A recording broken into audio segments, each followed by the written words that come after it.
daughter Sharon at Bristol and granddaughter Linnea came back. And I'm sitting here today, and I have one person to thank for. That's Dr. Kana.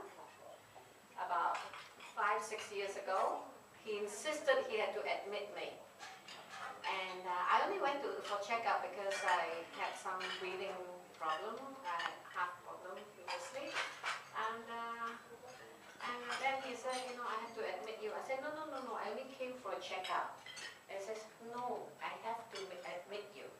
And I said, no, I already bought tickets to watch the cats. He says, no one will be watching cats, they'll be watching you. So I said, is that serious?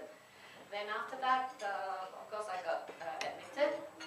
And by then, it was quite late. I was very hungry. And I asked them for food. They only had pure chicken soup, one small bowl. I was still hungry. So I phoned my brother in Subang. I said, hey, Subang have very nice, what do you call that, batan ho. I said, can you tapao for me? So somehow he managed to bring it in, and I was eating it almost finished, and then the nurse came running in and said, excuse me, you cannot bring food in here. I said, why? I said, this is the CCU. So, and I said, is it? So I looked out, and everybody was, you know, like lying with all the things attached to them. And then, of course, I was quite satisfied. And then after that, they start putting all the attachments to me. And then I told everyone to go home and have their dinner because they too haven't eaten. And just as I was lying, Dr. Kanan came back and said, you know how lucky you are? I said, why? He says, I was going home and the nurse called me and I've instructed them to give you immediate blood transfusion. And during that time, that period, there were a lot of talk about tainted blood. So I said, can you hold on? Can I get my own people to donate the blood to me? He says, there's no time. I says, Karen, is that serious? No, I can't allow that. You have to have a transfusion immediately.